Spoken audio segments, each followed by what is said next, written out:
Everyone hello everyone, कैसे हैं आप सब। आई होप सारे लोग बहुत अच्छे होंगे। तो जैसा कि हमारा फ्लो चल रहा है और हम पढ़ भी रहे हैं, काफ़ी बच्चों को इंटरेस्ट भी आ रहा है। जैसा कि आप लोग रिस्पांस दिखा रहे हो वीडियो पे, जिस तरीके से व्यूज़ आ रहे हैं, और मुझे लग भी रहा है कि आप लोगों को कुछ समझ में आ रहा है, तभी आप लोग देख रहे हो। और यूपी बोर्ड वाले बच्चों के लिए स्पेशली मैं बोल दूँ कि आप अभी से स्टार्ट कर दो। और अभी से जब आप स्टार्ट कर दोगे तो जब हम बोर्ड परीक्षा की तैयारी कर रहे होंगे, बोर्ड परीक्षा के लिए क्वेश्चन तैयार कर रहे होंगे, तो वहाँ पे आपको दिक्कत नहीं होगी। ठीक है, अगर आप अभी से तैयार नहीं करते हो, इंतज़ार करते रहते हो जब जनवरी में या दिसंबर में शुरू करोगे, तो फिर आपको वहाँ पे दिक्कत होने वाली है। तो अभी से आप थोड़ा थोड़ा करते चलो, ठीक है। बूंद बूंद करने से सागर बनता है, जैसा कि लोग बोलते हैं, लेकिन हम नहीं जानते। हम इतना जानते हैं कि एक एक क्लास जब आप लेते चले जाओगे तो आप सिलेबस आराम से कवर कर लोगे। क्वेश्चंस भी आपको वहाँ पे पता चल जाएंगे किस तरीके से आ रहे हैं। और जैसा कि मैंने प्रॉमिस किया है आपको, मेडिकल से रिलेटेड जितने भी क्वेश्चंस रहते हैं वो आपको आएंगे। कल संडे है तो कल आपका उसी के ऊपर, क्वेश्चंस के ऊपर क्लासेस रहने वाली है। तो कल मैं जो भी प्रीवियस ईयर क्वेश्चन है वो सब लेकर के आऊँगा, ठीक है। तो आपको ये यूनिट लगभग समझ में आ रही होगी। रिप्रोडक्शन हमारा यूनिट का नाम है, जिसमें 3 चैप्टर हैं। पहला चैप्टर का नाम है पुष्पी पादपों में लैंगिक प्रजनन, ठीक है। दूसरा आपका मानव जनन, तीसरा आपका जनन स्वास्थ्य। इंग्लिश में बोलें तो sexual reproduction in flowering plant पहले चैप्टर का नाम है, ठीक है। मानव जनन यानी ह्यूमन रिप्रोडक्शन, ठीक। थर्ड चैप्टर आपका जनन स्वास्थ्य, इंग्लिश में बोलेंगे इसको रिप्रोडक्टिव हेल्थ, ठीक है। जिसमें आप डिजीज़ के बारे में पढ़ते हो, कि बीमारियों के बारे में पढ़ते हो, एड्स के बारे में पढ़ते हो, HIV वायरस के बारे में पढ़ते हो, और भी जो रिप्रोडक्शन से रिलेटेड बीमारियां हैं उनके बारे में आप स्टडी करते हो, और उनसे किस तरीके से बचा जा सकता है उनके बारे में आप स्टडी करते हो, ठीक है। तो कल हमने कहाँ तक कवर कर लिया था। कल हमने मेगास्पोरेंजियम, माइक्रोस्पोरेंजियम या मैक्रोस्पोरेंजियम की बात कर ली थी, ठीक है। हम पोलन की स्ट्रक्चर की भी बात कर रहे थे कि पोलन की किस तरीके की स्ट्रक्चर होती है, उसमें कौन सा केमिकल कंपोजिशन होता है जो उसकी बॉल को, जो स्पोरोपोलेनिन की बनी हुई होती है, स्पोरोपोलेनिन। तो स्पोरोपोलेनिन को भी आप कहोगे कि हिंदी में बताओ, तो इसकी हिंदी तो NCERT ने भी नहीं की है, तो आपको एज ए स्पोरोपोलेनिन को स्पोरोपोलेनिन ही याद रखना पड़ेगा, ठीक है। और उसका काम क्या था, स्पोरोपोलेनिन का काम क्या था, बताओ आप लोग। अगर कल वाली क्लास आपने अच्छे से देखी है, स्पोरोपोलेनिन का नाम सुना होगा, तो पहले आप उसका फंक्शन बताओ मुझे। वीडियो पॉज करो, कमेंट में लिखो उसका फंक्शन, जल्दी से जल्दी से। नहीं नहीं नहीं, कमेंट करना है, बैठ के नहीं देखना है, तो कमेंट करो पहले। चलो कमेंट करो।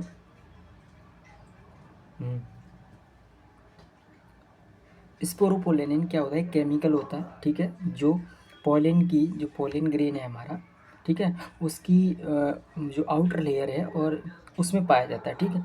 उसका काम क्या करना होता है, जैसे टेम्परेचर बहुत ज़्यादा है, नमी बहुत ज़्यादा है, फेवरेबल कंडीशन नहीं, फेवरेबल कंडीशन समझते हो, सूटेबल कंडीशन, मतलब उसको पोलन को ग्रोथ करने के लिए, फीमेल ऑर्गन तक पहुंचने के लिए, वो सब कुछ अगर नहीं, फेवरेबल कंडीशन नहीं है, तो वो उसी अवस्था में पड़ा रहता है, ठीक है ना। और जो स्पोरोपोलेनिन है उस पर किसी भी एंजाइम का कोई भी फ़र्क नहीं पड़ता है, ठीक। ये बात ध्यान रखनी।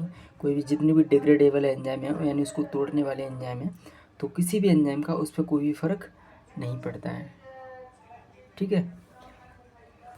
जिसमें एक्साइन इंटाइन आपने पढ़ लिया, ठीक है। बाहरी वाली लेयर को एक्साइन और अंतर वाली, जो अंदर वाली लेयर है उसको इंटाइन कहते हैं, ठीक है। तो हम आज पढ़ेंगे, आपने वेजिटेटिव सेल, जनरेटिव सेल्स के बारे में भी पढ़ लिया। ये आपको दिखाई दे रही है यहाँ पे, ये आपकी वेजिटेटिव सेल है, ये रहे, इस तरीके की होती है, ये आपकी जनरेटिव सेल है। अब जो वेजिटेटिव सेल है, जब ज़रूरत पड़ेगी खाना की या किसी भी तरीके की नरिशमेंट की ज़रूरत पड़ेगी पोलन को, तो वेजिटेटिव सेल को यूज़ कर लेगा, ठीक है। और जब भी रिप्रोडक्शन होगा, यानी फ्यूजन की प्रोसेस होगी, जाइगोट बनेगा, तो आपकी जो जनरेटिव सेल है वही जा करके डिवाइड करेगी, ठीक है। इनमें कौन सा डिवीज़न होता है, रिडक्शन डिवीज़न, यानी मियोसिस होती है। कौन सी प्रोसेस डिवीज़न होता है, मियोसिस होती है, ठीक है। रिडक्शन, जिसे रिडक्शन डिवीजन भी कहते हैं हिंदी में, जिसको अर्धसूत्री विभाजन कहते हैं, ठीक है, अर्धसूत्री विभाजन, ठीक है। आगे चलते हैं, हमने यहाँ तक समझ लिया था। इसके बारे में भी पढ़ लिया था। प्रिजर्व करने के लिए कितने टेम्परेचर की आवश्यकता होती है स्पम्स को, पोलन को, तो कितना टेम्परेचर, वो -196, ठीक है। लिक्विड नाइट्रोजन में -196 डिग्री सेल्सियस पर आप इसको प्रिजर्व कर सकते हो, कई कई वर्षों तक आप इसको प्रिजर्व कर सकते हो, ठीक है। अगला है हमारा स्त्री केसर, गुर बीजांडधानी या बीजांड तथा भ्रूणकोश, जिसे इंग्लिश में कहते हैं मेगास्पोरेंजियम। और पुंकेसर को आपने क्या पढ़ा था, मैक्रोस्पोरेंजियम। मैक्रोस्पोरेंजियम और मेगास्पोरेंजियम, दो चीज़ें याद रखो, स्त्री केसर और पुंकेसर। स्त्री केसर को कहते हैं मेगास्पोरेंजियम और उसको क्या बोला था, मैक्रोस्पोरेंजियम, ओके। पुंकेसर को मैक्रोस्पोरेंजियम और स्त्री केसर को मेगास्पोरेंजियम, ठीक है। इसको स्पेलिंग लिखो, MEGA, mega, SPORA, RANGIUM, megasporangium. कोष्टक में लिखो स्त्री केसर। ध्यान रखो, कोई भी बिना नोटबुक के नहीं बैठेगा क्लास में। नोटबुक अपनी साथ में लेकर के आओ, जिससे क्या होगा, जो भी मैं स्पेलिंग बोलता जा रहा हूँ आपको तुरंत नोट करनी है, ठीक है। हम यही चैप्टर हिंदी में पढ़ेंगे, फिर हम स्विच करने की कोशिश करेंगे, इंग्लिश वाले चैप्टर लेके आने की कोशिश करेंगे। तो सब लोग वीडियो को पॉज करो और उसको लिखो अच्छे से। हेडिंग डाल दी तक, डालो। जो आपका स्त्री केसर लिखा है वहाँ पे लिखो पिस्टिल, PISTIL, पिस्टिल, गुर बीजाणुधानी लिखा है वहाँ पे लिखो आप मेगास्पोरेंजियम, MEGASPORANGIUM, मेगास्पोरेंजियम। जहाँ पे बीजांड लिखा है वहाँ पे लिखो ओव्यूल, कोष्टक में लिखो ओव्यूल। और जहाँ पर आपका भ्रूणकोश लिखा है वो उसको आप लिखो एम्ब्रियो सैक। भ्रूणकोश को क्या बोलते हैं, एम्ब्रियो सैक, ठीक है। अब हम पढ़ना स्टार्ट करते हैं, क्या है ये, किस तरीके का इनका स्ट्रक्चर है। स्ट्रक्चर देखनी है तो आपको यहीं से अभी दिखाऊंगा, मैं पहले पढ़ देता हूँ इंग्लिश में, ठीक है। अगर आपको कहीं दिक्कत आ रही है इंग्लिश में तो आप मुझे वहाँ पे बताएं कि किस तरीके का कंटेंट में, तो मुझे लग रहा है आपको ठीक ठाक लग रहा है कंटेंट, ओके। मैं हो जाता हूँ इधर, अपने आप को रखता हूँ मैं एक साइड में। चलो हम अपना हिंदी पढ़ना शुरू करते हैं, ठीक है। एक सेकंड रुको, ठीक है, अपन स्टार्ट करते हैं। जायांग, जायांग समझ में आ रहा है। जायांग पुष्प के स्त्री जनन अंग का प्रतिनिधित्व करता है। जायांग मतलब बताओ, जाइगोट। जायांग मतलब जाइगोट नहीं, गायनोशियम। जायांग मतलब क्या, गायनोशियम। जो मैंने एंड्रोशियम और गायनोशियम आपको बताया था, एक सेकेंड,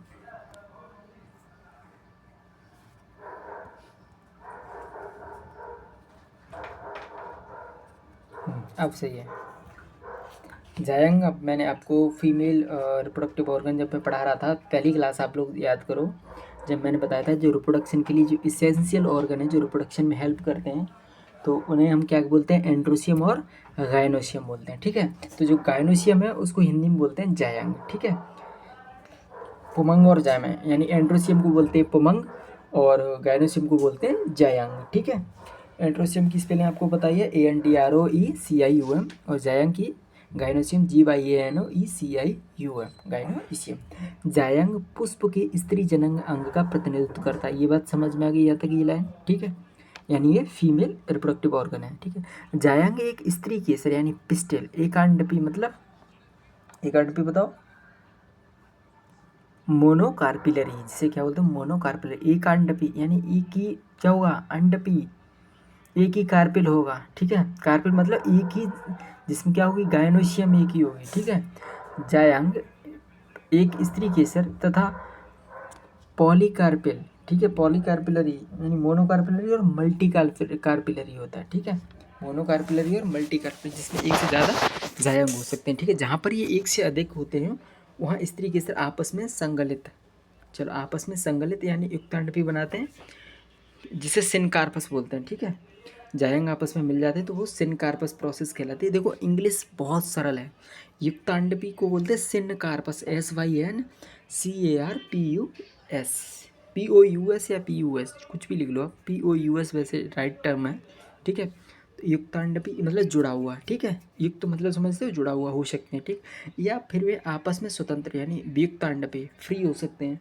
सिनकार्पस, और अगर फ्री है तो एपोकार्पस, अगर जुड़ा हुआ है तो सिनकार्पस। ठीक है, जैसा चित्र 1.7 में दिखाया गया है। अभी हम देखेंगे प्रत्येक स्त्री के सिर में 3 भाग होते हैं, वर्तिकाग्र, वर्तिका और अंडाशय। वर्तिकाग्र को मैंने क्या बोला था पहले, स्टाइल, क्या वो सॉरी स्टिग्मा, क्या बोला था उस दिन मैंने जब ये बनाया था, ये डायग्राम मैं आपको अभी फिर से बना दूँ। मैंने कुछ इस तरीके का आपको डायग्राम बताया था।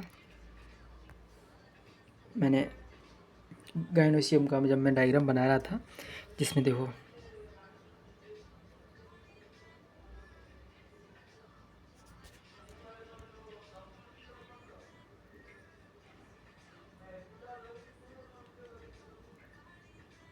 ठीक है, यहाँ पे जुड़ा हुआ है। ठीक, आपको ये ध्यान रखना। ठीक है, अब 3 ऑर्गन होते हैं। क्या क्या होता है, पहले को मैंने क्या नाम दिया था, स्टिग्मा नाम दिया था। क्या नाम दिया था, स्टिग्मा। मैं पहले दिन से ये क्लास में बोलता आ रहा हूँ। जिसे हिंदी में क्या बोलते हैं, वर्तिकाग्र, मतलब आगे वाला हिस्सा। सेकंड आपका स्टाइल, STYLE। ठीक, जिसे आप क्या बोल रहे हो, वर्तिका।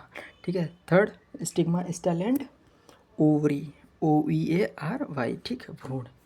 ठीक है, अंडाशय। ठीक है, वर्तिकाग्र यानी स्टिग्मा परागकणों के अवतरण मंच का काम करता है, जो पहली क्लास वाला ही सेम यहाँ पे आ गया। वर्तिका एक दीर्घीकृत यानी लंबा पतला इकेरा भाग है, जो वर्तिका के नीचे होता है। स्त्री के सिर के आधार पर उभरा फूला हुआ भाग अंडाशय होता है, जो मैंने पहले ही बताया, इस डायग्राम में आपको दिखाई दे रहा है। ठीक है, अंडाशय होता है। अंडाशय के अंदर एक गर्भाशयी गुहा कोष्ठक होती है। अंडाशय के अंदर एक गर्भाशयी गुहा या लोक्यूल, जिसे ओवेरियन कैविटी कहते हैं। ओवेरियन, गर्भाशयी मतलब ओवेरियन, और गुहा को बोलते हैं कैविटी। ठीक, जिसे इंग्लिश में कहते हैं लोक्यूल। इंग्लिश में क्या बोलते हैं, लोक्यूल। यानी जहाँ पे कोष्ठक लिखा है वहाँ पे लिख लो आप LOCULE, लोक्यूल।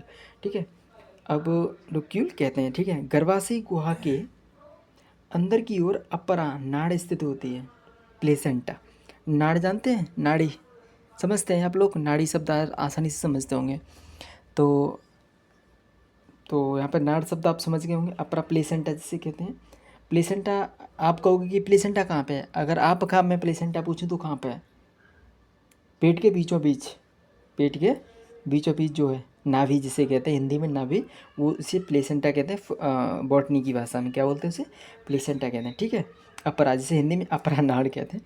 आप कक्षा 11 में पढ़ी हुई अपरा की परिभाषा एवं प्रकारों का स्मरण करें। अपरा के से उत्पन्न होने वाली दीर्घ बीजाणुधानी सामान्यतः बीजांड कहलाता है। ठीक है, जो प्लेसेंटा से फॉर्म होती है उसे क्या बोलते हैं, बीजांड यानी ओब्यूल। प्लेसेंटा बाद में क्या बनाता है, ओब्यूल बनाता है, वो बाद की प्रोसेसिंग है। तो यही जो क्लास है वो बहुत ज़्यादा इंपॉर्टेंट है कि प्लेसेंटा फर्टिलाइजेशन के बाद में क्या बनाता है, तो प्लेसेंटा फर्टिलाइजेशन के बाद में बनाता है ओब्यूल।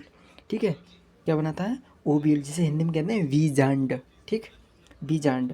एक अंडाशय में बीजांडों की संख्या 1, जैसे गेहूँ, धान, आम से लेकर अनेक, जिसमें पपीता, तरबूज और आर्किड तक हो सकते हैं। बीजांड मतलब इसमें एक ही बीज है। आम में कितने बीज हैं, 1, गेहूँ में एक ही बीज, धान में एक ही बीज। अब आप कहोगे कि धान की तो वो जो बाल होती है उसमें तो मतलब कितने सारे बीज होते हैं, नहीं वो बाल है, उसमें वो अलग अलग सीड हैं। क्या एक ही बीज में या एक ही चोल के अंदर बहुत सारे बीज निकलते हैं, नहीं।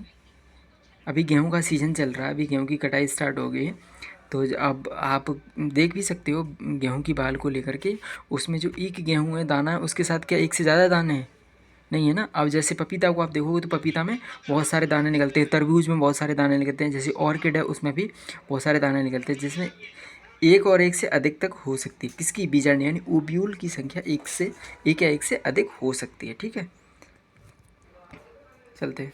गुरु बीजाणुधानी यानी बीजांड, मेगा स्पोरेंजियम, यहाँ पे डालो, एडेन डालो, मेगा गुरु बीजाणुधानी लिखा है वहाँ पे डालो आप मेगा स्पोरेंजियम, और बीजांड की कोष्टक में लिख लो आप, क्या लिखोगे, ओब्यूल, OVULE। ठीक है, आइए एक प्रारूपी आवृत्त बीजी बीजांड की संरचना से परिचित हो गए। बीजांड एक छोटी सी संरचना है, ओब्यूल या एक छोटी सी स्ट्रक्चर है जो एक वृत्त या डंठल, जिसे बीजांड वृत्त कहते हैं, जिसे बीजांड वृत्त कहते हैं। इंग्लिश में क्या बोलते हैं, फ्यूनिकल। बीजांड वृत्त को इंग्लिश में कहते हैं फ्यूनिकल, FUNICLE, फ्यूनिकल कहते हैं। द्वारा अपरा से जुड़ी है। बीजांड की काया बीजांड वृत्त के साथ नाभिका नामक क्षेत्र में संकलित होती है। यह नाभिका बीजांड बीजांड एवं बीजांड वृत्त के संधि बिंदु का प्रतिनिधित्व करता है। प्रत्येक बीजांड में एक या दो अध्यावरण, ठीक है, अध्यावरण मतलब ऊपर वाला जो इस वो कोट होता है उसे इंटेग्यूमेंट कहते हैं इंग्लिश में। अध्यावरण नामक संरक्षण आवरण होता है। यह अध्यावरण बीजांड को चारों ओर से घेरे होता है। केवल बीजांड द्वार यानी माइक्रोपाइलर एंड, बीजांड द्वार को इंग्लिश में कहते हैं माइक्रोपाइलर नाम, केवल बीजांड द्वार नामक आयु छोटे से रंध्र को छोड़कर अध्यावरण बीजांड को चारों ओर से घेरे रहते हैं। बीजांड द्वारी सिरे के ठीक विपरीत कलेजा होता है, कलेजा निभाग, जिसे कलेजा, यहाँ पे कलेजा लिखा है जिसे इंग्लिश में बोलते हैं चला जा, शुद्ध हिंदी में कलेजा, और इंग्लिश में जब आप इसकी स्पेलिंग लिखो तो CHALAZA होता है। जो बीजांड के अवधारी भाग का प्रतिनिधित्व करता है। अभी आप सुन लो, मैं अभी पूरा स्ट्रक्चर बना करके बताऊंगा। स्ट्रक्चर बनाऊंगा भी नहीं, इसमें है भी स्ट्रक्चर, उसी को पूरा मैं डिफाइन करूंगा, ठीक है। अभी मैं आप सुन लो एक तरीके से। अध्यावरणी से घिरा हुआ कोशिकाओं का एक पुंज होता है जिसे बीजांडकाय कहते हैं, ठीक है, जिसे न्यूसेलस कहते हैं इंग्लिश में, बीजांडकाय को न्यूसेलस। बीजांडकाय केंद्र की कोशिकाओं में प्रचुरता से आरक्षित आहार सामग्री होती है। बीजांडकाय भ्रूणकोश या मादा युग्मकोद्भिद बीजांडका में स्थित होता है। एक बीजांड में सामान्यतः एक अकेला भ्रूणकोश होता है जो एक गुरुबीजाणु धानु से निर्मित होता है, ठीक है। गुरुबीजाणु जनन मेगास्पोरोजेनेसिस क्या प्रोसेस है? गुरुबीजाणु जनन पूरा पढ़ देता हूँ मैं, फिर बाद में आपको समझाता हूँ। कितना है ये? पूरा इसको ख़त्म कर देता हूँ, पहले लैंग्वेज को ख़त्म कर देता हूँ। गुरुबीजाणु जनन क्या है? मेगास्पोरोजेनेसिस की प्रोसेस क्या है? The process of formation of megasporogenesis from the megaspore mother cell is called megasporogenesis. English में मैंने बोल दिया, हिंदी पढ़ेंगे। गुरुबीजाणु मात्र कोशिकाओं से गुरुबीजाणुओं की रचना के प्रक्रम को गुरुबीजाणु जनन कहते हैं। बीजांड प्रायः एक अकेले गुरुबीजाणु मात्र कोशिका से बीजांडकाय के बीजांड द्वारा छिद से अलग होते हैं। यह एक बड़ी कोशिका है जो सघन जीवद्रव्य में समाहित एवं एक सुस्पष्ट केंद्रक युक्त होती है। गुरुबीजाणु मात्र कोशिका रिडक्शन डिवीजन मियोसिस प्रोसेस अर्धसूत्री विभाजन से गुजरती है। गुरुबीजाणु मात्र कोशिका का अर्धसूत्री विभाजन से गुजरने को का क्या महत्व? अर्धसूत्री विभाजन के परिणाम स्वरूप 4 गुरुबीजाणुओं का उत्पादन होता है। स्त्री मादा युग्मकोद्भिद, स्त्री या मादा फीमेल गैमेटोफाइट क्या है? अधिकांश पुष्पी पादपों में गुरुबीजाणुओं में से एक कार्यशील होता है जबकि अन्य 3 अपविकसित अपभ्रष्ट होते हैं।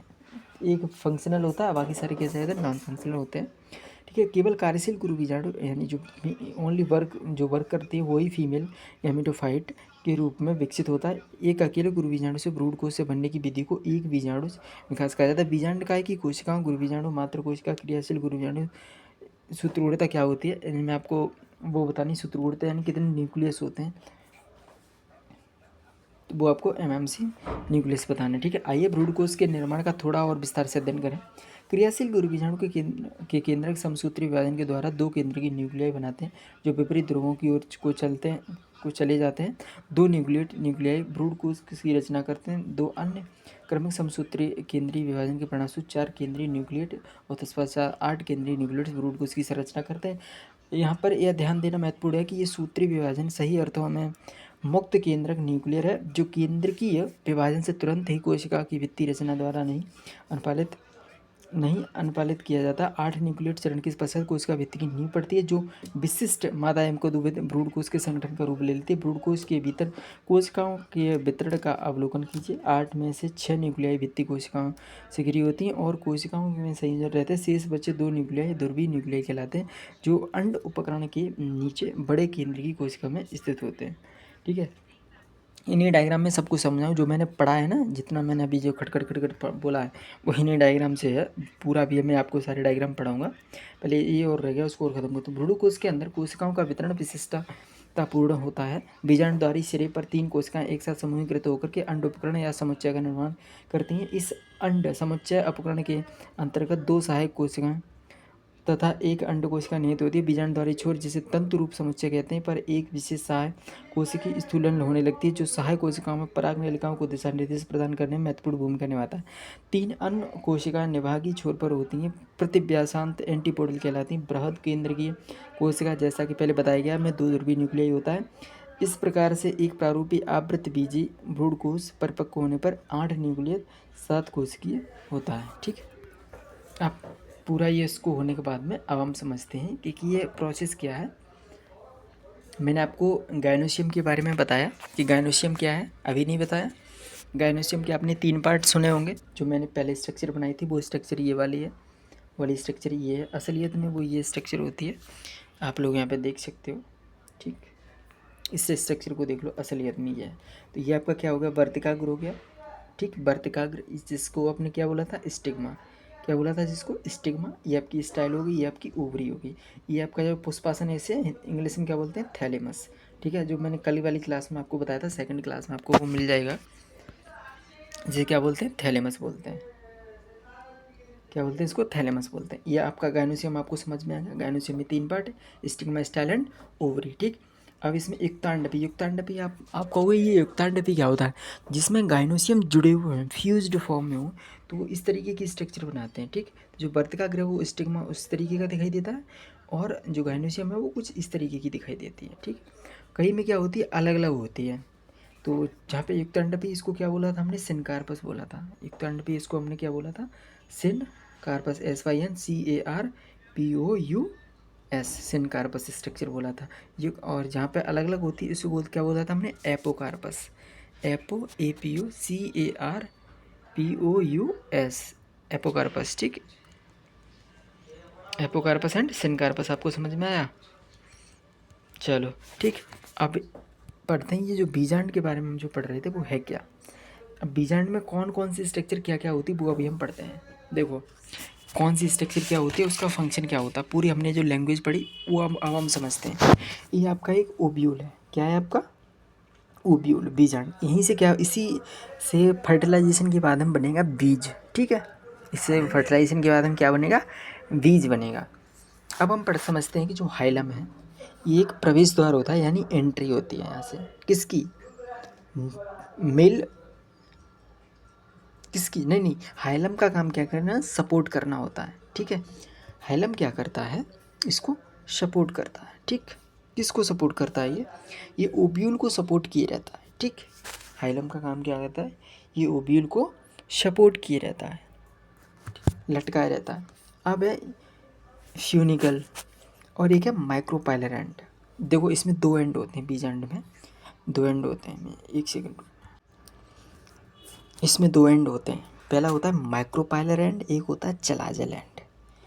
कैलाजल, जिसे हमने हिंदी में कैलाजा पढ़ा था, वो 2 एंड होते हैं। यहाँ पे मैं आपको बता देता हूँ बना करके।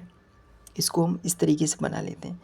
एक एंड को बोलेंगे आप माइक्रोपाइलर एंड, एक एंड को बोलेंगे चलाजल एंड। तो इसको हम माइक्रोपाइलर एंड बोलें तो आप इसको एम से डिनोट कर दो, इसको चलाजल एंड बोलते हो आप इसको सी से डिनोट कर दो। ठीक है, इसमें हाइलम इसी की इधर ही मान लो, हाइलम की स्ट्रक्चर इधर ही पाई जा रही है। ठीक, हाइलम का काम करना, क्या करना, इसको सपोर्ट करना है। ठीक, एक फ्यूनिकल है, यह बीजांड द्वार, जिसे इंग्लिश में आप क्या बोलते हो, माइक्रोपाइलर एंड। ठीक है, माइक्रोपाइलर एंड जिसे बोलते हो। ठीक है, ये बीजांड द्वार वो आपका ये रहा। ठीक, ये हो गया आपका,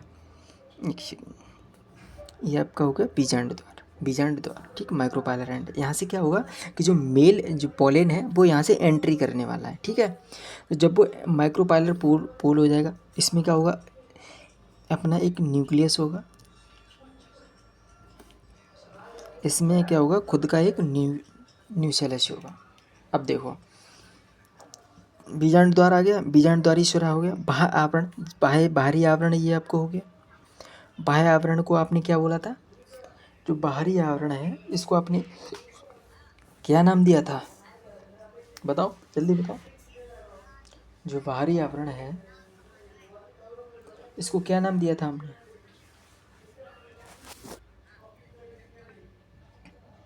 इंटेग्यूमेंट। क्या नाम दिया था हमने, इंटेग्यूमेंट। ठीक है, एक बोला था अंतः आवरण,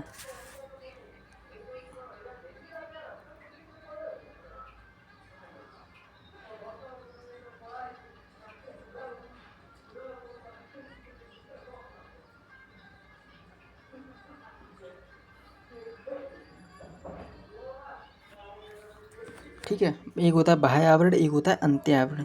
तो बाह्य आवरण को क्या बोलेंगे, आउटर इंटेग्यूमेंट, आवरण को बोलते हैं इंग्लिश में इंटेग्यूमेंट, INTEGUMENT, इंटेग्यूमेंट। और अंत्य आवरण को क्या बोलते हैं? Inner integument. इसकी स्ट्रक्चर याद कर लो, कभी कभार बनाने के लिए आ जाती है। अगर नहीं आती है बनाने के लिए तो फ्यूचर में जब आप ग्रेजुएशन करोगे या BSc करोगे तो वहाँ पे इसके बारे में बहुत कुछ पढ़ने को मिलेगा, बहुत ज़्यादा पढ़ समझने को मिलेगा। तो आपको इंग्लिश लिखते चलो। आपको अभी बोरिंग लग रहा होगा, ये डायग्राम आप ज़रूर बना लो। मैं सजेस्ट करूँगा आप ये डायग्राम बनाओ, ये वाला डायग्राम बनाओ, जैसा बनाए वैसा ही बनाना। और इसको भी बनाओ, समझने के लिए इसको भी बनाओ। जो मैंने ये बनाया है समझने के लिए इसको भी बनाते चलो, ठीक है। इस तरीके की स्ट्रक्चर को, ठीक। आउटर इंटेग्यूमेंट और इनर इंटेग्यूमेंट अपना हो गया। इसके बाद आता है बीजांड का, जिसे इंग्लिश में बोलते हैं न्यूसेलस। ये है आपका बीजांड का। कहाँ तक है ये बीजांड का? यहाँ से ये वाली स्ट्रक्चर आपकी बीजांड का है, ठीक है। और यह बाद में आपका भ्रूण कोश यानी एम्ब्रियो सैक। यहाँ पे क्या बनेगा? एम्ब्रियो बनेगा, ठीक है। भ्रूण कोश हो गया। ये आपको समझ में आ गया? दो पोल समझ में आया, एक होता है माइक्रोपाइलर एंड, एक होता है चलाजल एंड, ठीक है। या माइक्रोपाइलर पोल या चलाजल पोल, दो पोल कह सकते हैं। अब जब पोलेन की एंट्री होगी तो क्वेश्चन ये आता है कि फ्यूचर में क्वेश्चन, यानी ग्रेजुएशन में बहुत ज़्यादा क्वेश्चन पूछे जाते हैं इस तरीके से। जो पोलेन की एंट्री होती है ओवरी में तो किस एंड से होती है? माइक्रोपाइलर एंड से या चलाजल एंड से? तो आपका आंसर क्या सही है? माइक्रोपाइलर एंड यानी बीजांड द्वारा। जी लिखा भी है इसमें हिंदी में, देखो बीजांड द्वारा से स्पष्ट लगा। तो माइक्रोपाइलर एंड की हेल्प से ही पोलेन की एंट्री होती है, ठीक। जब पोलेन की एंट्री होगी उसके बाद में फ्यूजन होगा, उसके बाद में फर्टिलाइजेशन का प्रोसेस होगा, ठीक है। तो ये आपको समझ में आ गया। फिर हमने ये लैंग्वेज पढ़ी। इस लैंग्वेज को समझने के लिए यहाँ पे बहुत अच्छे डायग्राम बनाए गए हैं पुष्पी पादपम लैंग्वेज प्रचलन में। ये वाला डायग्राम बीजांड का है, कुछ समझ में आया? बीजांड का है, बीजांड का। आपको पहले तो आप इसमें समझो, जो मैं डायग्राम बना रहा था, माइक्रोपोलर एंड चलाजल एंड, ठीक। तो ये जो है आपका ये वाला रीजन, इसको क्या बोलेंगे? Micropylar and. इसको बोलते हो आप चलाजल एंड, ठीक है। चलाजल एंड, ठीक है। यहाँ पे समझने की कोशिश करना है। ये जो है बीजांड का है वो क्या बोलते हैं? न्यूसेलस, NUCELLUS, न्यूसेलस, ठीक है। बीजांड का है वो क्या बोलते हैं? न्यूसेलस, ठीक है। माफ़ करना, लिखने में नहीं आ रहा अच्छे से, उंगली से लिख रहा हूँ। और ये जो अंदर की स्ट्रक्चर है, ये वाली स्ट्रक्चर गुरु बीजाणु मात्र कोशिका। गुरु बीजाणु मात्र कोशिका, गुरु बीजाणु आ गई तो क्या आ गई? मेगा स्पोरेंजियम आ गया, मेगा स्पोर आ गया। और मात्र कोशिका को मदर सेल, तो इसको बोलते हैं मेगा स्पोर, एक second, mega spore mother cell यानी MMC। MMC का मैं बहुत इस्तेमाल करूँगा, ये बहुत ज़्यादा इंपॉर्टेंट टर्म है। MMC की फुल फॉर्म है, हिंदी में बोलो तो गुरु बीजाणु मात्र कोशिका। स्पेलिंग इसकी फुल फॉर्म क्या है? Mega spore mother cell. Mega spore, mother M, second M और सेल C, ठीक है। MMC गुरु बीजाणु मात्र कोशिका। ये आपका ऊपर वाला एंड कौन सा हो गया? आपका माइक्रोपाइलर एंड हो गया। नीचे वाला एंड कौन सा होगा? Chalazal end. तो जो पोलेन की एंट्री होगी तो किस एंड से होगी? माइक्रोपाइलर एंड से होगी, ठीक है। जो बाहरी आवरण है, सॉरी ये भी जो न्यूसेलस है, ठीक, ये जो न्यूसेलस है, ठीक है। अब इसमें समझते हैं आप, ये वाला डायग्राम समझो अब आप। माइक्रोपाइलर एंड कहाँ पे? ऊपर की तरफ है। इसमें भी अपना लेबलिंग कर लो। तो ये आपका माइक्रोपाइलर एंड हो गया, सॉरी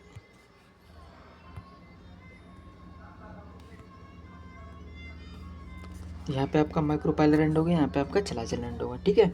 तो बाहरी आवरण यहाँ पे बीजांड का है, तो बीजांड का को क्या बोलते हैं? न्यूसेलस, इंग्लिश में लिखो। ये सारे डायग्राम आपको बनाने हैं बाकायदा, इसमें बनाने में थोड़ी दिक्कत होगी तो मैं बने बनाए डायग्राम NCERT के डायग्राम ही यूज कर रहा हूँ, ठीक है। जो मैंने भाषा पढ़ी उसी को समझाने की कोशिश कर रहा हूँ, आपको समझ में आए। अब आप कहोगे कि आज की क्लास समझ में नहीं आ रहा है, आज की क्लास थोड़ी हार्ड है। तो माय डियर, आज की क्लास नहीं, आने वाली क्लास हार्ड लगती जाएंगी अगर आप कान खोल करके नहीं सुनोगे तो। अगर कान खोल करके सुनते चलोगे मैंने क्या लैंग्वेज में बोला, फिर मैं क्या बोल रहा हूँ डायग्राम समझाते समझाते, जो मैंने लैंग्वेज में बोला वो मैटर नहीं करता, वो क्या था वो यही था। अब मैं अपने हिसाब से डायग्राम को समझाने की कोशिश करता हूँ। बायोलॉजी में क्या है, एक अच्छा बायोलॉजी का लर्नर क्या करता है कि एक डायग्राम बना करके पूरा चैप्टर समझा देता है, ठीक है। तो वैसे ही मैं आपको एक डायग्राम में सारी की सारी स्ट्रक्चर समझाने की कोशिश कर रहा हूँ। आपने देखा होगा कि मैंने पिछले भी डायग्राम में लेवलिंग की थी माइक्रोपाइलर एंड और चलाजल एंड की, ठीक है। क्यों की थी लेवलिंग? क्योंकि आपको हर डायग्राम में मैं यूज़ करूँगा तो आपको ये पोर कम से कम याद हो। एक माइक्रोपाइलर पोल होता है, एक चलाजल पोर होता है, जिसे कैलाजा बोलते हैं, ठीक है। CHALAZ, ठीक। तो इससे आपको कुछ कुछ समझ में आए, कुछ कुछ पल्ले पड़े। बीजांड को क्या बोलते हैं, न्यूसेलस बोलते हैं। और ये बाद में आपकी गुरुबीजाणुधानी है मेगास्पोर डायड, यानी यहाँ से क्या हो गया, इसमें डिवीजन हो गया, ये 2 बन गई एक से, ठीक, डायड बन गया। अब डायड से बाद में जब ये 1 से 2 बनी तो 2 से क्या कितनी बनेगी, 4 बने। तो यहाँ पे ये कहना चाहता है जो मेगास्पोर था 1 से 2 बनी पहले और 2 से 4 बनी, तो कौन सा डिवीजन हो रहा है इसमें, मियोसिस या माइटोसिस, बताओ। अर्धसूत्री विभाजन हो रहा है या असूत्री विभाजन हो रहा है? क्या यहाँ पे न्यूक्लियस आधा हो रहा है, या 1 से 2 बन रही है, 1 से 4 बन रही है, बताओ। यहाँ पे कौन सा डिवीजन हो रहा है, डिवीजन बताओ आप, कौन सा विभाजन हो रहा है, आपने पढ़ लिया है तो इस कौन सा डिवीजन हो रहा है, माइटोटिक हो रहा है। 1 से 2 सेल बनती हैं तो उसे माइटोसिस कहते हैं, और अगर 1 से 4 सेल बनती हैं तो उसे मियोसिस कहते हैं, ठीक है। मान लीजिए कोई एक सेल है, अगर ये बाद में डिवीजन करके मान लीजिए कोई एक सेल है, बाद में इसने डिवीजन किया, डिवीजन करने के बाद में 2 सेल बनाई सेम शेप एंड साइज की, एक न्यूक्लियस था तो सेम न्यूक्लियस है, तो इसको बोलते हैं माइटोसिस। यानी 1 से 2 सेल बनाए तो इसको बोलते हैं माइटोसिस, यानी 1 से 2 सेल बनने की प्रोसेस को बोलते हैं माइटोसिस। इसको हिंदी में क्या बोलते हैं, असूत्री, ठीक। अब 1 से 4 सेल बनेंगी, मान लीजिए कोई जनरेटिव सेल थी 2n3 सेल, 2n3, तो मियोसिस की प्रोसेस, यानी जिसको रिडक्शन मतलब आधा, रिडक्शन डिवीजन यानी MIOSIS, मियोसिस के थ्रू 1 से कितनी सेल बन जाए, 4 सेल बन जाए, ठीक। 1 से कितनी सेल बन जाए, 4 सेल बन जाए, जिसमें एन टेट्राड बन जाए। तो इसमें कौन सा डिवीजन हो रहा है, 1 से 4 बन रही है, 1 से 2 हो रही है, इसमें 1 से 2 हो रही है, तो कौन सा डिवीजन हो रहा है, माइटोसिस हो रही है, ठीक है। कौन सी प्रोसेस हो रही है, पहली वाली माइटोसिस हो रही है, ठीक। ये आपको समझ में आएगा, माइटोसिस और मियोसिस। तो इसमें जो गुरुबीजाणुधानी है यानी MMC है, मेगास्पोर मदर सेल है, जिसमें कौन से पहले होता है माइटोसिस, तो 1 से 2 सेल बनती है, इसे बाइयाड बोला गया है। यहाँ पे 1 से 2 सेल बनी द्वितीयक, यहाँ पे 2 से 4 बनी है, तो यहाँ पे टेट्राड, चतुष्टक यानी टेट्राड बना, तो मेगास्पोर का टेट्राड बन गया, यहाँ पे बन के तैयार हो गया। अब आप यहाँ पे देखते हो,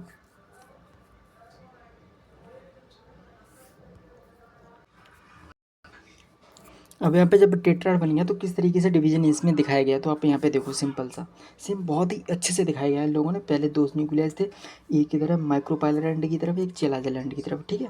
तो इसमें भी माइटोसिस हुई, इसमें तो 1 से 2 बन गया, ठीक है।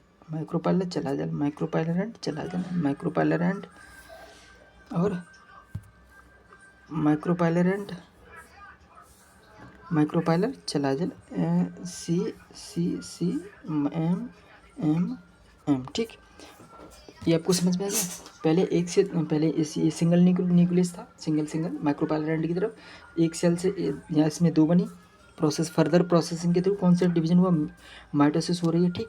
अब 2 से कितनी बनी, 4 बन गई, यहाँ पे भी 2 से 4 बन गई। अब होता क्या है, कैसे ओव्यूल की फॉर्मेशन होती है, अब समझो कि माइक्रोपाइलर एंड की तरफ 2 सेल थी और 4 सेल थी, इधर भी 4 सेल थी, तो इसमें फर्दर डिवीजन हुआ। तो इसमें किस तरीके का मॉडिफिकेशन हुआ, जो सेल बनी उन्हें जो बीच में सेल हैं उन्हें 2 ध्रुवीय केंद्र बोलते हैं, जिसे इंग्लिश में बोलते हैं सेंट्रल सेल, ठीक है।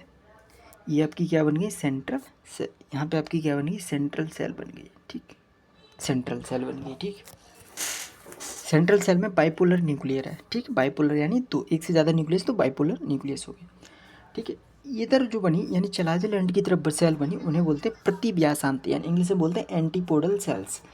इंग्लिश में क्या बोलते हैं, एंटीपोडल सेल्स। प्रतिव्यासांत को इंग्लिश में क्या बोलते हैं, एंटीपोडल सेल्स,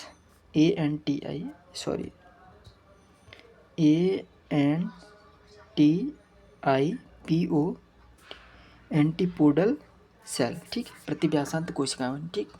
बीच में बाइपोलर न्यूक्लियर बना, ठीक है। सेंट्रल सेल बनी, इधर एग बना। एग की फॉर्मेशन होती है माइक्रोपाइलर एंड की तरफ, ठीक। माइक्रोपाइलर एंड की तरफ किसकी फॉर्मेशन हुई, एग की फॉर्मेशन हुई, ठीक है।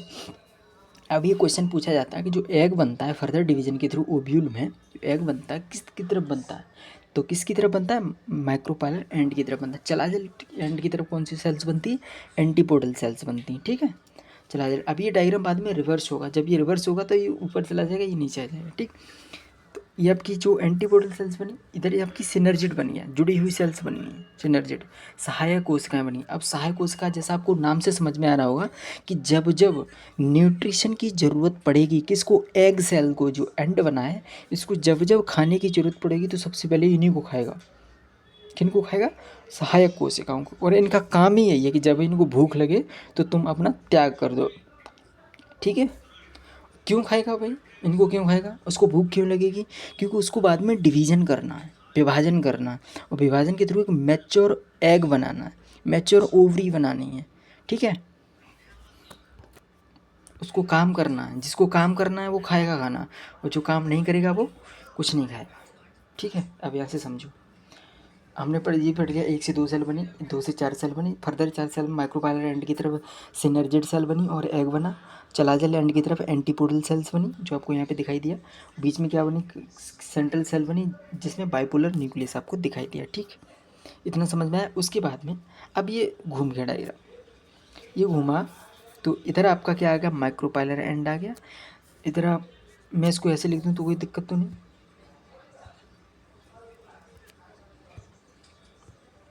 मैं इसको अगर माइक्रोपाइलर एंड यहाँ लिख दूँ, चलाजल एंड आपका यहाँ लिख दूँ, कोई दिक्कत तो नहीं, ठीक है। तो चलाजल एंड की तरफ एंटीपोडल सेल्स बनी, 3 सेल्स बनी, 4 सेल इधर बनी थी, 4 सेल इधर बनी थी, आपको पता है कैसे? अब आप भूल गए होगे कहाँ बनी थी।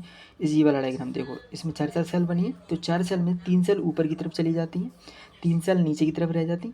तो एक सेल यहाँ रह गई, एक सेल यहाँ गई, जो दोनों बीच में आ गई वो इधर दिखाई दी, एक इधर की, एक है तो इधर की, यानी 3 इधर की, इधर, और 3 ऊपर चलेंगी, 3 नीचे की तरफ चलेंगी, तो 2 बीच में रहेंगी। यानी बीच में क्या बना ली इन्होंने? सेंट्रल सेल बना ली।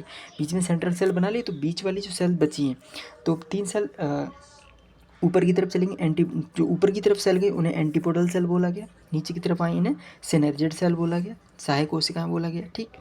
और जो एग बना वो सिनर्जिड सेल के पास में बना गया, ठीक, सिनर्जिड सेल के पास में बनाया गया। और जो बीच में है उसे पोलर न्यूक्लियाई बोलते हैं, बीच में है जो न्यूक्लियस है पोलर न्यूक्लियाई।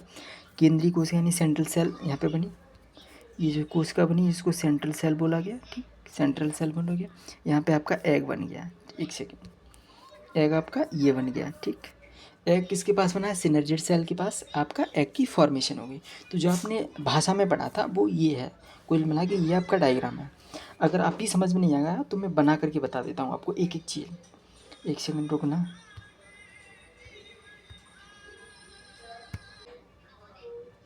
वो हिंदी मीडियम वाले बच्चों के साथ बहुत समस्या आती है, मुझे पता है, क्योंकि मैं भी हिंदी मीडियम वालों से, आप इसके बीच का ही मैं हूँ, ठीक है। तो अभी आपको कुछ समझ में नहीं आ रहा होगा, ये मुझे अच्छे से पता है। अगर आ रहा है तो बहुत अच्छी बात है, तो मैं यहाँ पे गलत हूँ, लेकिन मुझे ऐसा लग रहा है कि अभी तक आपको कुछ भी समझ में नहीं आया। तो अब हम एक एक करके समझते हैं कि भूल जाओ क्या कुछ था। ये आपको इतना तो समझ में आ गया, एंड्रोसियम गायनोसियम समझ में आ गया। एंड्रोसियम के बारे में हमने पॉलन तक पढ़ लिया, गायनोसियम में आपने स्टिग्मा स्टाइल और ओवरी के बारे में पढ़ लिया, ठीक है, इतना पढ़ लिया। उसके बाद में जब ओवरी बाद में फ्रूट में कन्वर्ट होती है, फ्रूट समझते हैं फल में, आपने फल तो खाया है, तो फल का मतलब सिर्फ आम पपीता लीची सेब, ये सब फ्रूट नहीं है। गेहूं का जो गेहूं आप देखते हो ना, वो गेहूं जो बाल, अभी तो गेहूं का सीज़न भी चल रहा है, तो वो भी एक तरीके का फ्रूट है, ठीक है। गेहूं के लिए, यानी गेहूं के पौधे में, कि ये उसके बायोलॉजी के हिसाब से बात करोगे तो जो गेहूं आपको बाद में दिखाई देता है तो वो भी क्या है? आपका फ्रूट है, फल है, ठीक। बायोलॉजी की बात, मैं ये नहीं कह रहा कि वो फल में आता है, वो अनाज है, ठीक है। लेकिन अभी हम किस तरीके से समझ रहे हैं उसको, तो वो वहाँ पे हम फ्रूट ही कंसीडर करेंगे, ठीक। तो पहले एक बात समझो, जो एग सेल थी तो उसमें 2 न्यूक्लियर बाइपोलर सेल थी वो, ठीक। बाइपोलर में क्यों बोल रहा हूँ? 2 पोल हैं, पोलर 2 पोल है। देखो अब बेसिक से समझो आप, 2 पोल रहे हैं, 2 पोल थे, एक तो आपका पोल ये था, ये था, ठीक है। तो ऊपर वाले पोल को हमने किसी एक पोल को ऊपर, ना कि ऊपर ना कि नीचे, किसी एक पोल को हमने यानी माइक्रोपाइलर एंड बोल दिया, किसी एक एंड को हमने चलाजल एंड बोल दिया। तो हम इधर बोल देते हैं माइक्रोपाइलर एंड, ऊपर की तरफ एकदम माइक्रोपाइलर एंड। यहाँ पे हमने इसको एक सेकेंड, एक ये सेल, एक ये सेल, ऊपर वाले एंड को हमने क्या बोल दिया, माइक्रोपाइलर एंड। नीचे वाले एंड को हमने चलाजेल एंड बोल दिया। यहाँ तक समझ में आ गया। यहाँ पे एक सेल थी, अब इसमें क्या हुआ, माइटोसिस हुई, माइटोसिस डिवीजन हुआ। माइटोसिस क्या एक तरीके का विभाजन है, ठीक है। तो एक से डिवीजन के थ्रू इन्होंने क्या किया, एक से 2 सेल बना ली इन्होंने और इन्होंने भी बना ली, ठीक। तो 4 सेल हो गई किसके अंदर, जाइगोट के अंदर, यानी उसके अंदर एम्ब्रियो के अंदर 4 सेल हो गई। अब ये 4 सेल फर्दर डिवाइड हुई, 2 सेल ये डिवाइड हुई तो 2 से इन्होंने 4 बना ली और ये भी 2 से 4 बन गई। तो इसके अंदर पूरी कितनी हो गई, 8 कोशिकाएँ हो गई।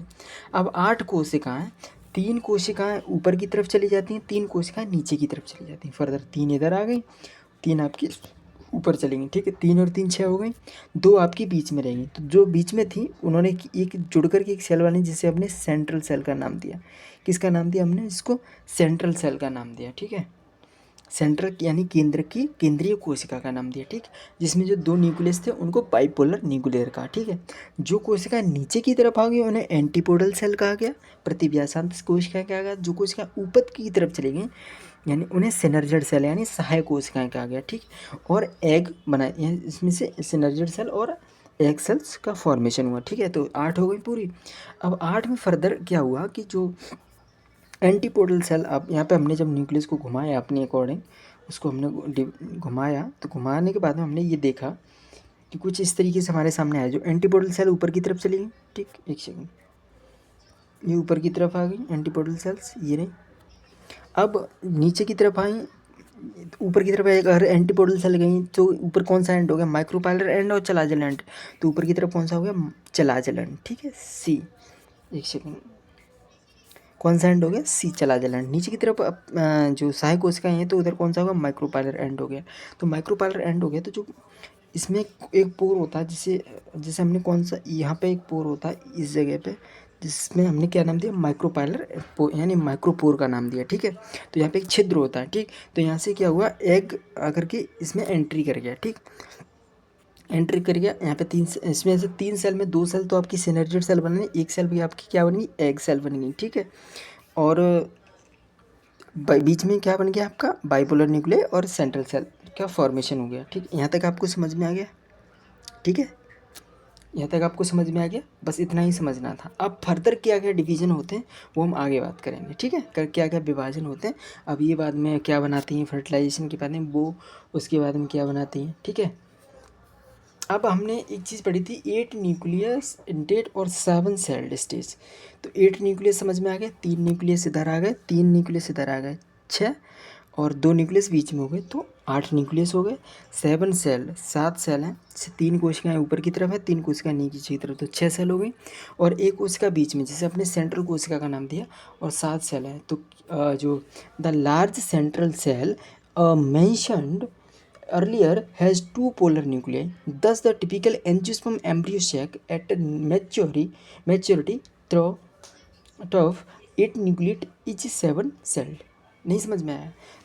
इन्होंने ये कहा गया, जो आवृत्तिबीजी पौधे हैं, आवृत्तिबीजी समझते हो, एंजियोस्पर्म्स के जो ओव्यूल हैं, एंजियोस्पर्म का जो एम्ब्रियो है, इसको एम्ब्रियो नाम देंगे। जो एंजियोस्पर्म का जो एम्ब्रियो है, एंजियोस्पर्म जिम्नोस्पर्म अब तक आपको समझ में नहीं आ रहा होगा, तो एंजियोस्पर्म जिम्नोस्पर्म को आप भूल जाओ, ठीक है।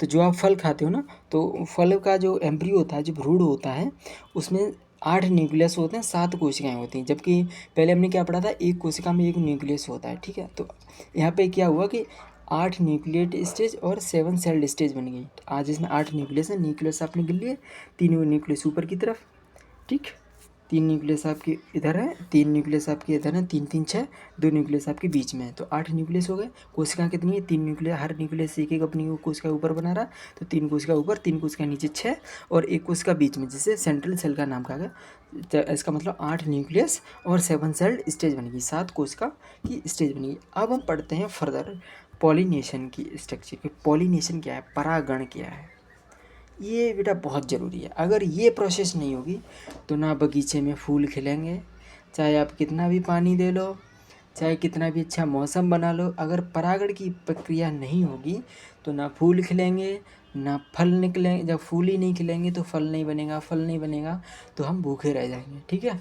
तो परागण इतना ज़रूरी है, कह सकते हैं कि ये हमारे खाने के लिए बहुत ज़रूरी प्रक्रिया है।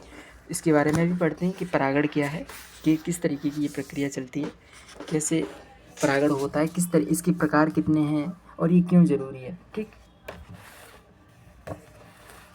पूर्ववर्ती भाग में आप पढ़ चुके हैं कि पुष्पीय पादपों में नर एवं मादा युग्मक क्रमशः परागण एवं भ्रूणकोश में पैदा होते हैं। ठीक, चूँकि दोनों ही प्रकार के युग्मक अचल हैं अतः निषेचन संपन्न होने के लिए दोनों को ही एक साथ लाना होता है।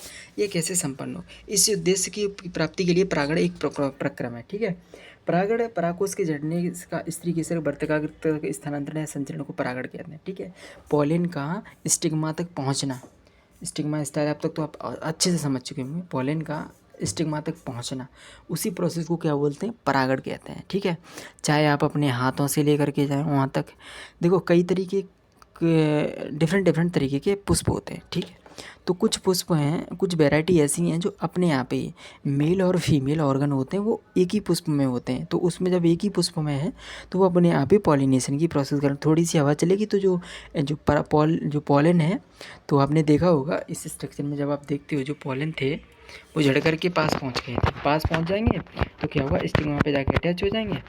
इसमें आप देखते हो तो यहाँ पे जो पॉलन है, परागकोश है ये वाला, ये जब खुलेगा आके प्रोसेसिंग होगी तो यहाँ पे जाकर के अटैच हो जाएंगे पॉलन, और इसमें पॉलिन तो यहाँ से यहाँ तक पहुँचने की प्रक्रिया, यहाँ से यहाँ तक पहुँचने की प्रक्रिया को क्या बोलते हैं, पॉलिनेशन यानी परागण। क्या बोलते हैं, परागण। ठीक है, यानी मेल पार्ट का फीमेल पार्ट तक पहुँचने की प्रक्रिया को ही परागण कहते हैं। शुद्ध भाषा में इसको अब ऐसे समझो जैसे बारात है, तो जब तक बारात नहीं जाएगी, दूल्हा नहीं जाएगा, शादी नहीं होगी। अब दूल्हा भी तैयार है, दुल्हन भी तैयार है, तो बारात जाती है। ठीक है, तो दूल्हा दुल्हन दोनों तैयार हैं, तो बारात किसके थ्रू जाएगी, गाड़ियों के थ्रू, तो पूरा बैंड बाजा होगा, सब कुछ होगा। तो दूल्हे के घर से दुल्हन के घर तक बारात का जाना, या मैरिज होम से एक मैरिज होम उसी मैरिज होम में जाना, तो उस प्रोसेस को बारात कहते हैं। ऐसे ही इसमें मेल जो पॉलन होते हैं उनका फीमेल जो स्ट्रक्चर है, स्टिग्मा है, वहाँ तक पहुँचने की प्रक्रिया को परागण कहते हैं। आपको समझ में आ गया। तो मैं पहले बता रहा था कि इसमें तो यहीं पे एक ही पुष्पों में है पॉलन, तो ये यहाँ से यहाँ तक पहुँच जाएंगे। कई कई पुष्पों में हमने देखा है कि मेल फ्लावर अलग होते हैं, फीमेल फ्लावर अलग होते हैं, तो उसमें हवा के संबंध से पहुंच सकते हैं, या मधुमक्खियाँ बैठे उसमें उसमें अपना रस लेने जाएं, फिर फीमेल फ्लावर पर भी आए तो उनके थ्रू पॉलन हो सकता है। सोचो किस किस तरीके से पॉलिनेशन हो सकता है। ठीक है, चलो हम जिस टॉपिक पे थे वहीं पे पहुँचते हैं।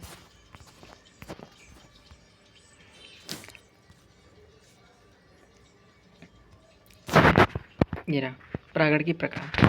ठीक है, परागण के प्रकार, पराग के स्रोत को ध्यान में रखते हुए परागण 3 प्रकार से बांटा जा सकता है। पहला है कौन सा, स्वयुग्मन, ऑटोगैमी। स्वयुग्मन मतलब एक ही पुष्प में हो, एक ही यानी उसी, ऑटोगैमी, इस जो लिख लो आप AUTOGAMY, ऑटोगैमी, हिंदी में कहते हैं इसको स्वयुग्मन। स्वयुग्मन जो मैंने अभी आपको फ्लावर दिखाया उसी में होता है। तो क्या होता है ये स्वयुग्मन, वो आप समझ लीजिए। पॉलिनेशन बहुत सरल है, आपको समझ में आ जाएगा और आप रिलेट भी कर पाओगे आसानी से। एक ही पुष्प में परागकोश से वर्तिकाग्र तक पराग कणों का स्थानांतर है। ठीक है, ऑटोगैमी। इस प्रकार का परागण उसी पुष्प के अंदर होता है एक सामान्य पुष्प में, जहाँ परागकोश एवं वर्तिकाग्र खुलता है एवं अनावृत होता है, वहाँ पूर्ण स्वयुग्मन यानी ऑटोगैमी अपेक्षाकृत दुर्लभ होता है। इस प्रकार के पुष्पों में स्वयुग्मन के लिए पराग एवं वर्तिकाग्र की विमुक्ति के लिए क्रमशः समकालिता की आवश्यकता होती है। इसके साथ ही परागकोश एवं वर्तिकाग्र को एक दूसरे के पास अवस्थित होना चाहिए ताकि स्वपरागण पॉलिनेशन संपन्न हो सके। ठीक है, कुछ पादप जैसे कि बायोला क्या है, कुछ प्लांट का प्रकार है बायोला। ठीक है, सामान्य पानसी। ठीक है, ऑक्जेलिस यानी कॉमेलिना कनकौआ, 2 प्रकार के पुष्प पैदा होते हैं जिसमें उन्मील परागणी, ऑटोगैमी में 2 तरीके का होता है, उन्मील परागणी और अनुन्मील परागणी। ठीक है, जिसमें चास्मोगैमस और क्लिस्टोगैमस, जिसमें कैस्मोगैमस और क्लिस्टोगैमस 2 तरीके के उन्मील परागण और अनुन्मीलीय परागण।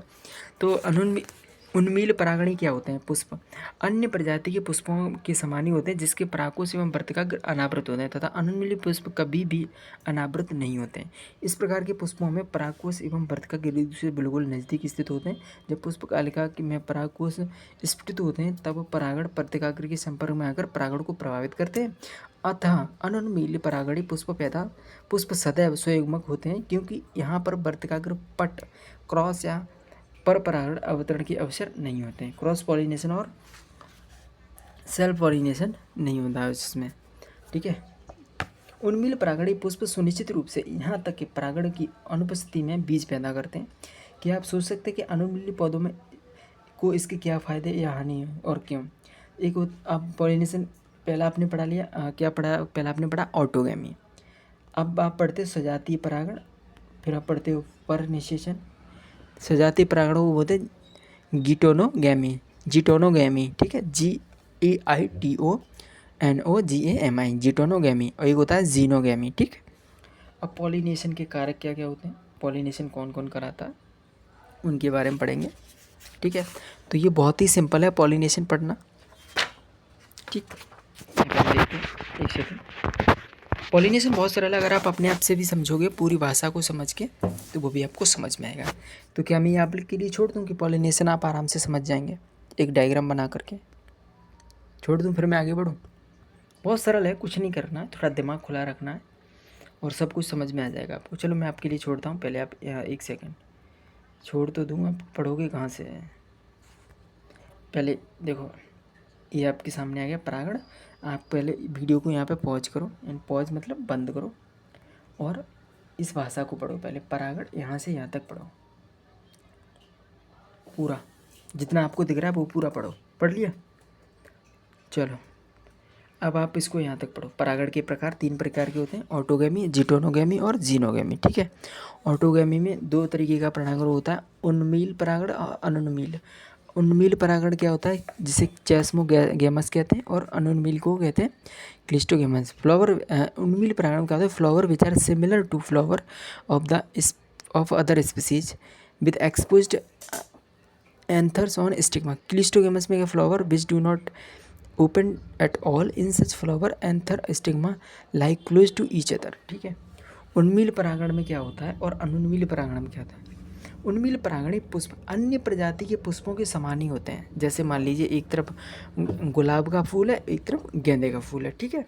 तो उनमें पॉलिनेशन कैसे होगा, यानी गुलाब का फूल है, यहाँ पे आपका फीमेल फ्लावर है, उसके पास में गेंदे का फूल है, उसका मेल फ्लावर है, तो ये कैसे परागण करेगा वो समझो। एक समान ही होते हैं जिसके परागकोश एवं वर्तिका अनावृत होते हैं, खुले हुए होते हैं। तो जो गेंदे का फूल का जो पॉलन है वो गुलाब के फूल के जो उसमें है, जो ओवरी है, उस पर स्टिग्मा पे जाकर अटैच होगा, तो उसमें पॉलिनेशन की प्रोसेस संपन्न होगी, तो उसको बोलते हैं उन्मील परागणी, ठीक है। अनुन्मील परागणी क्या होता है, पुष्प कभी भी अनावृत नहीं होते, ठीक है, ये कभी भी नहीं खुलते। इस प्रकार के पुष्पों में परागकोश एवं वर्तिकाग्र एक दूसरे से बिल्कुल नज़दीक स्थित होते हैं। जब पुष्प कलिका में परागकोश स्फुटित होता है तब परागण वर्तिकाग्र के संपर्क में आकर परागण को प्रभावित करते हैं, ठीक है। एक ही प्रकार की ये स्पीसीज में हो सकते हैं, उसे बोलते हैं अनुन्मील परागण यानी cleistogamous. Flowers which do not open at all in such flower the anther and stigma lie close to each other when anther dehisces, मतलब फटता है जब anther, in the flower buds pollen grain come in contact with the stigma to effect pollination. Thus, cleistogamous flower are invariably autogamous, as there is no chance of cross pollen landing on the stigma. Cleistogamous flower produce ensured seed set even in the absence of pollination. Do you think the cleistogamy is advantageous or disadvantageous of the plant? तो इसके बारे में आप पढ़ लेना, ठीक है। ऐसे ही अब होता है सजातीय परागण। चलो मैं बता ही देता हूँ सजातीय परागण क्या था। सजातीय मतलब स्वयं की जाति, सजात पुष्पीय परागण। एक ही पादप के पुष्प के परागणों को एक का दूसरे पुष्प के वर्तिकाग्र तक स्थानांतरण, मतलब गेंदे का फूल है या गुलाब का फूल ले लो, तो एक यहाँ पे फीमेल फ्लावर हो गया, दूसरी जगह पे मेल फ्लावर हो गया, तो मेल फ्लावर से फीमेल फ्लावर तक उसे सजात पुष्पीय परागण कहते हैं, ठीक है। क्रियात्मक से पर परागण कहता है जिसमें एक कारक एजेंट सम्मिलित होता है। सजात पुष्पीय परागण लगभग स्वयंवन जैसा ही है, क्योंकि इसमें परागण उसी पादप से आते हैं, ठीक है, सेम प्लांट से आता है। एक ही प्लांट पर मेल पार्ट का फ्लावर हो, एक ही प्लांट पर आपका फीमेल का फ्लावर हो, तो उसे क्या बोलते हैं, सजात पुष्पीय, ठीक। अब है पर निषेचन। थर्ड ग है आपका पर निषेचन, यानी इसको इंग्लिश में बोलते हैं जीनोगैमी, XENOGAMY जीनोगैमी। इसमें भिन्न पादपों के परागकोश से भिन्न पादपों के वर्तिकाग्र तक परागण को स्थानांतरित होता है। मात्र यही केवल एक प्रकार का परागण है जिसमें परागण के समय आनुवांशिकता भिन्न प्रकार के परागणों का आगमन होता है। ठीक है, डिफरेंट फ्लावर आते रहते हैं, उसमें परागण की प्रक्रिया के अविकारक या पौधे परागण के कारक या अभिकर्मक के रूप में 2 अजीवीय वायु एवं जल तथा एक जीवी प्राणी कारक एजेंट लक्ष्य करते हैं आदि। इसको आप पढ़ लेना कौन कौन करता है, किस तरीके से पॉलिनेशन। ये तो पूरी भाषा है, आप जब खुद से पढ़ोगे तो आपको और अच्छे से समझ में आएगा। पहले आप यहाँ पे अपनी वीडियो रोको और इस पूरे लैंग्वेज को पढ़ो, कौन कौन पॉलिनेशन कराता है। जैसा मैंने आपको बताया था, हवा के संपर्क में, जब हवा बहुत तेज चल रही है, जल है, जल के संपर्क में तैर करके मेल प्लांट का फीमेल तक जाना, ठीक। या जीव ऐसे मधुमक्खी, तुम खुद हो गए, खेलते कूदते रहते हो, तो वो ठीक है। फिर इसको पढ़ो पूरा,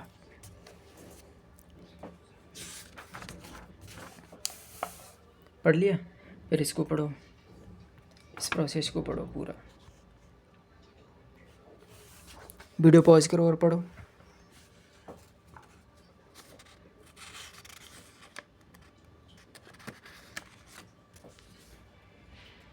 पढ़ लिया, फिर पढ़ो, चलो आगे।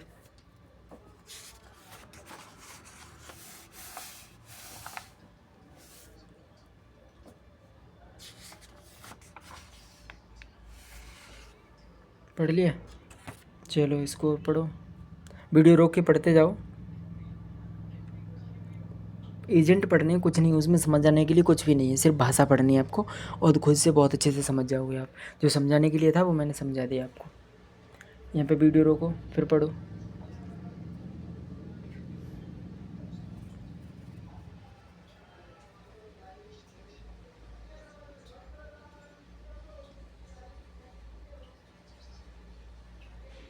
पढ़ लिया, चलें, चलो फिर पढ़ो, पूरा पढ़ना है इसको, पूरा लैंग्वेज है और कुछ नहीं है इसमें। वीडियो रोकते जाओ और पढ़ते जाओ, ठीक है, मैं ऐसे चलता जाऊँगा। यहाँ पे वीडियो रोको, फिर पढ़ो, फिर रोको, पढ़ो अच्छे से।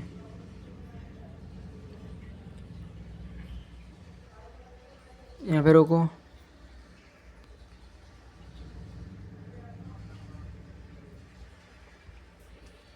खुद से समझो, अगर नहीं समझ में आ रहा फिर मैं आपको बताऊँगा। देखो पूरा पढ़ लिया, चलो अब हम समझते हैं पूरा स्ट्रक्चर, क्या क्या हुआ, कैसे कैसे होता है। इस कौन सा डायग्राम है ये, एक जो ओवरी थी हमारी, यानी जो गाइनोसियम था, उसका हमने सेक्शन काटा, उसको लंबा लंबा काट के देखा, लंबा लंबा उसको सीधा सीधा काटा, तो उसमें इस तरीके की संरचना दिखाई दी। तो इस तरीके की संरचना में क्या है, तो ये तो आपका ऊपर वाला जो हिस्सा है, ये वाला हिस्सा, उसको आप क्या बोलते हो, स्टिग्मा बोलते हो। एक सेकेंड,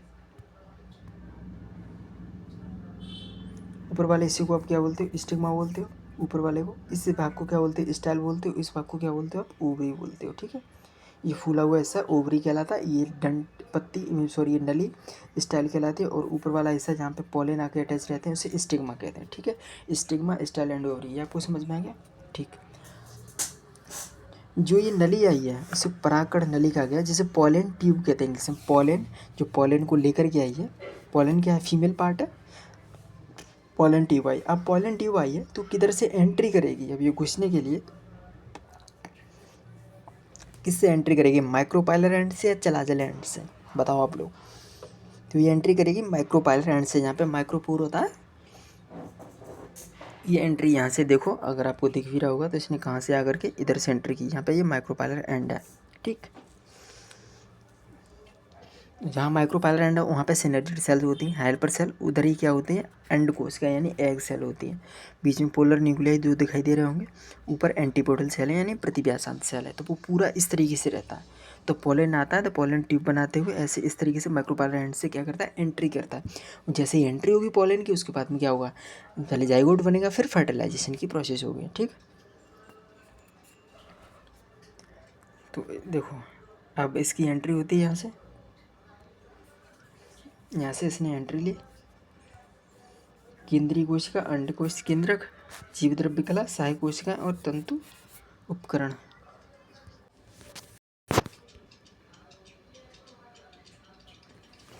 ठीक।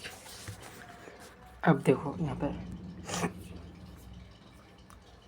किस तरीके से एंट्री होती है।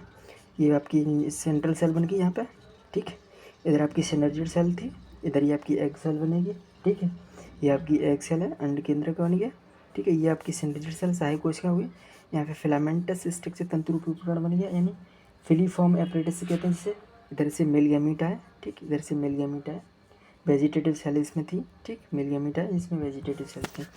इधर ये फर्दर पोलर न्यूक्लियाई, ये आपके क्या बन गया, पोलर न्यूक्लियाई।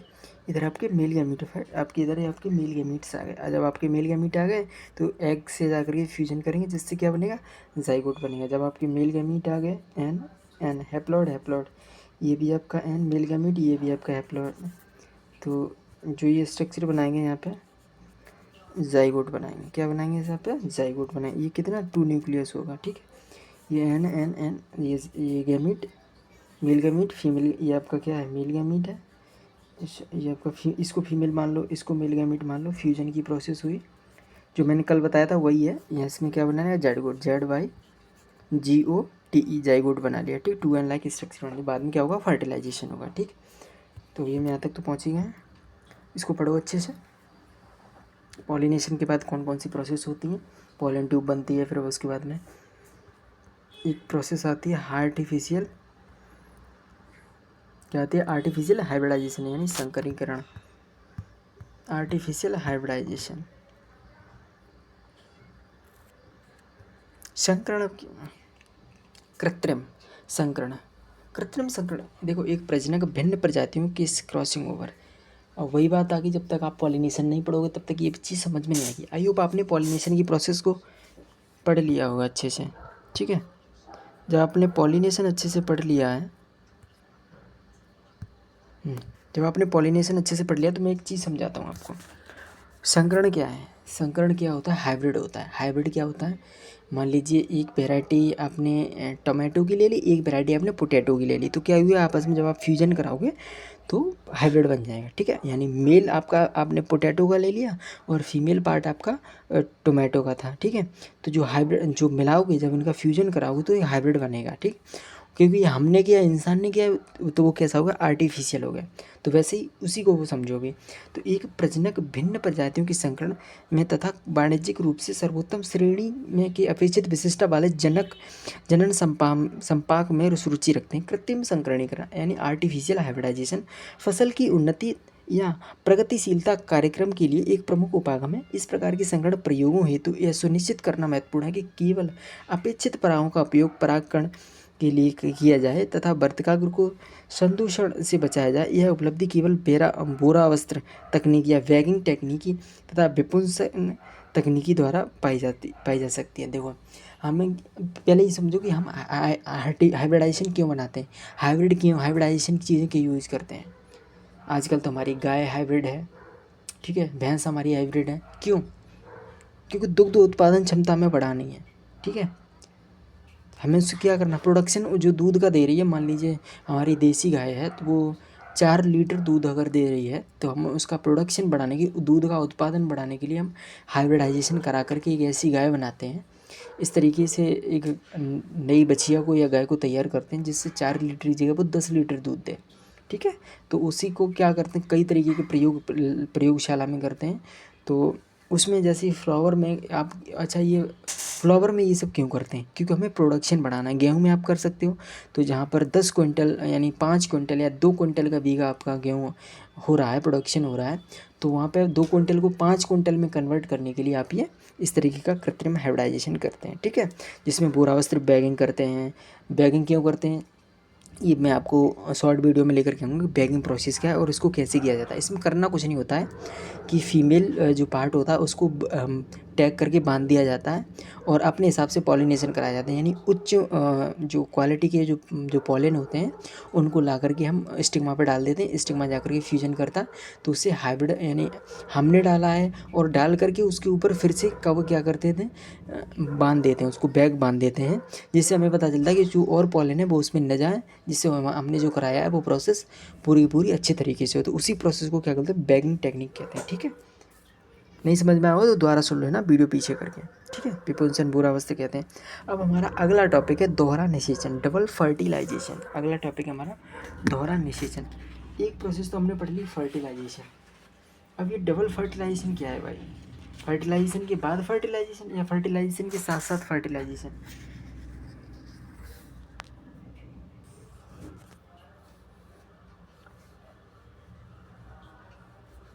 फर्टिलाइजेशन के साथ साथ फर्टिलाइजेशन की प्रोसेस को बोलते हैं आप डबल फर्टिलाइजेशन। ये टॉपिक हम अगले आने वाली वीडियो में कवर करेंगे।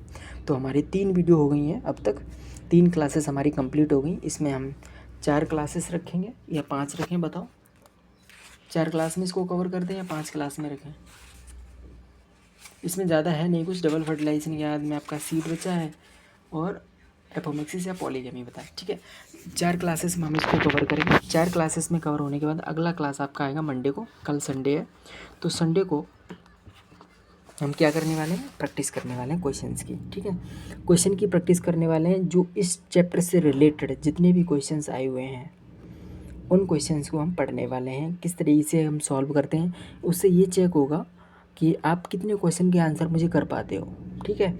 इससे मुझे ये पता चल जाएगा जो मैं इतना बोल रहा हूँ, मैं इतनी मेहनत कर रहा हूँ आप लोगों के लिए, कि आप लोगों को समझ में आ रहा है या नहीं आ रहा है, ठीक है। अगर आपको वीडियो अच्छा लग रहा है तो कमेंट में ज़रूर लिखिए, आपको समझ में आ रहा है तो वो भी बताइए, नहीं समझ में आ रहा है तो वो भी बताइए। वैसा आप अपना रिस्पॉन्स दीजिए, ठीक है। अगर आपको क्या चीज़ समझ में नहीं आ रही है उस चीज़ को मैं कैसे बोलूँ, हिंदी में तो ज़्यादा नहीं बोल रहा, कहीं ज़्यादा इंग्लिश तो नहीं बोल रहा, आप लोगों को वहाँ पे दिक्कत तो नहीं आ रही, तो वो सब आप बताओ मुझे, ठीक है। क्योंकि मैं पढ़ाई हिंदी वाले मीडियम के बच्चों को रहा हूँ, हिंदी मीडियम वाले बच्चों को पढ़ा रहा हूँ, तो उनको मुझे थोड़ा इंग्लिश ज़्यादा ना निकल जाए, कहीं ज़्यादा इंग्लिश ना बोल दूँ, इसके लिए मुझे थोड़ा रोकना पड़ रहा है अपने आप को। और जब और आप लोग ये ध्यान रखो, हिंदी मीडियम वालों में 2-3 क्लास और पढ़ाऊँगा हिंदी में, उसके बाद इंग्लिश में ही कन्वर्ट करने वाले हैं, क्योंकि मैं बोलूँगा सब कुछ हिंदी में। मैं आपको चेतावनी इसीलिए दे रहा हूँ क्योंकि मैं तब तक 2-3 क्लास में जितने वर्ड और रह चुके हैं उन सब वर्ड को डिस्कस कर चुका होऊंगा, ठीक है। तो इसीलिए आपको ये चेतावनी है मेरी, आपको ध्यान रखना है, अच्छे से पढ़ाई करो, ओके। और वीडियो कैसी लगी लाइक कमेंट शेयर और अपने दोस्तों के साथ सब्सक्राइब जरूर करवाओ। Thank you so much guys, bye bye.